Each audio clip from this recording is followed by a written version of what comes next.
Hi friends, welcome to Kannamma பொண்ணு. காலையில் 4:15 எழுந்திரிச்சு குளிச்சுட்டு வெளியே வந்து வாசல் தொளிக்க ஆரம்பிச்சிட்டேன்.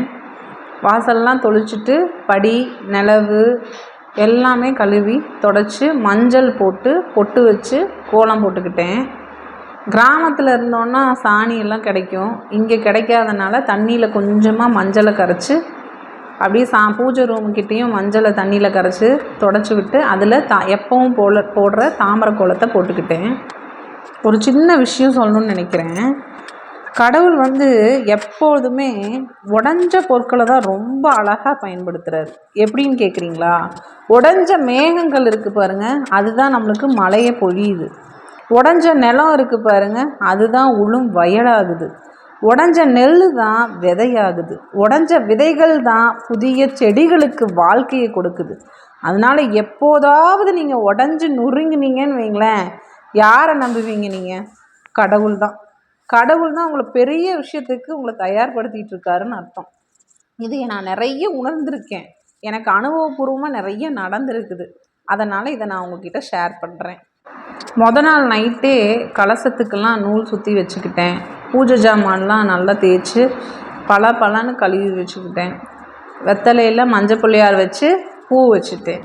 இந்த கலசம் வைக்கும்போது பார்த்திங்கன்னா ஒவ்வொருத்தர் மாந்தலை வைப்பாங்க. நான் வந்து எங்கள் வீட்டுக்கு பக்கத்தில் இந்த வேப்ப மரம் இருக்கிறதுனால வேப்பந்தலையை நான் வைக்கிறேன். உங்களுக்கு என்னென்ன வைக்கணும்னு தோணுதோ அதை வச்சுக்கலாம். நீங்கள் மாந்தலையும் வைக்கலாம், வேப்பந்தலையும் வைக்கலாம். நான் வேப்பந்தலை தான் வச்சேன்.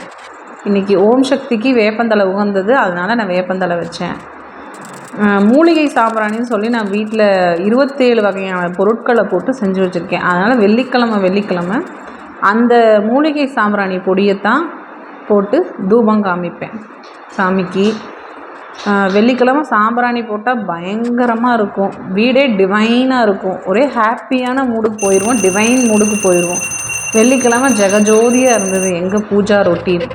உங்கள் பூஜா ரொட்டீன் எப்படி இருக்குன்னு ஷேர் பண்ணுங்கள். உங்கள் வீட்டில் என்னென்ன ரொட்டீன்லாம் ஃபாலோ பண்ணுவீங்கன்னு சொல்லுங்கள். இப்படி தான் வாசல்லலாம் கோலம் போட்டு நிலவுலையும் கோலம் போட்டு பொட்டெல்லாம் வச்சு இன்றைக்கி பூஜை பண்ணியிருந்தேன். சாமியோட அருள் எனக்கும் கிடைக்கட்டும், உங்களுக்கும் கிடைக்கட்டும், அனைவருக்கும் கிடைக்கட்டும். லைக் பண்ணுங்கள், கமெண்ட் பண்ணுங்கள், கண்ணம்மா பொண்ணு சேனலை சப்ஸ்கிரைப் பண்ணுங்கள். அடுத்த வீடியோவில் பார்க்கலாம். பாய்.